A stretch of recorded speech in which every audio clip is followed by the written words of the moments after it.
শিক্ষা সংক্রান্ত গুরুত্বপূর্ণ আপডেট পেতে অবশ্যই চ্যানেলটিকে সাবস্ক্রাইব করুন।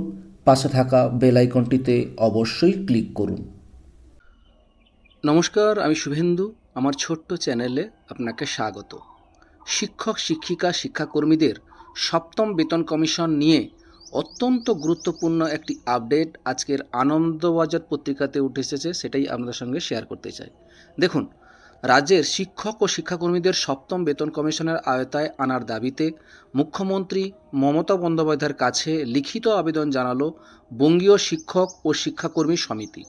সংগঠনের পক্ষ থেকে পাঠানো এই চিঠিতে দ্রুত এই বিষয়ে পদক্ষেপ করার দাবি জানানো হয়েছে। শনিবার এই চিঠিটি পাঠানো হয়েছে।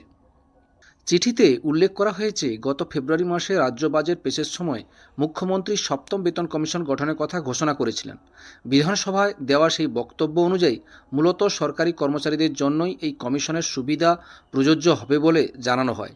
কিন্তু শিক্ষক ও শিক্ষাকর্মী এবং সরকার পোষিত সংস্থার কর্মীদের বিষয়টি স্পষ্টভাবে উল্লেখ করা হয়নি বলেই দাবি সংগঠনের।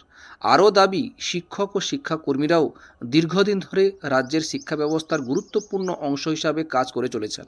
তাদের বেতন কাঠামো, আর্থিক নিরাপত্তা এবং কর্মপরিস্থিতির উন্নতির জন্য সপ্তম বেতন কমিশনের আওতায় আনা অত্যন্ত জরুরি।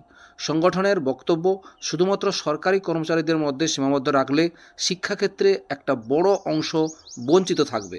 চিঠিতে বলা হয়েছে, আসন্ন নির্বাচনকে সামনে রেখে এই ধরনের গুরুত্বপূর্ণ সিদ্ধান্তে বৈষম্য তৈরি হলে তা কর্মীদের মধ্যে অসন্তোষ বাড়তে পারে। তাই অবিলম্বে কমিশনের নির্দেশিকা প্রকাশ করে শিক্ষক শিক্ষাকর্মী সহ সমস্ত যোগ্য কর্মীকে অন্তর্ভুক্ত করার দাবি জানানো হয়েছে। সংগঠনের নেতা স্বপন মণ্ডল স্বাক্ষরিত এই চিঠিতে প্রশাসনিক স্তরে দ্রুত পদক্ষেপ করার আহ্বান জানানো হয়েছে। পাশাপাশি রাজ্য কোষাগার থেকে বেতনপ্রাপ্ত সকল কর্মীকে একসঙ্গে এই সুবিধার আওতায় আনার কথাও বলা হয়েছে। শিক্ষক সংগঠনের পক্ষ থেকে আশা প্রকাশ করা হয়েছে যে মুখ্যমন্ত্রী বিষয়টির গুরুত্ব উপলব্ধি করে দ্রুত ইতিবাচক সিদ্ধান্ত নেবেন।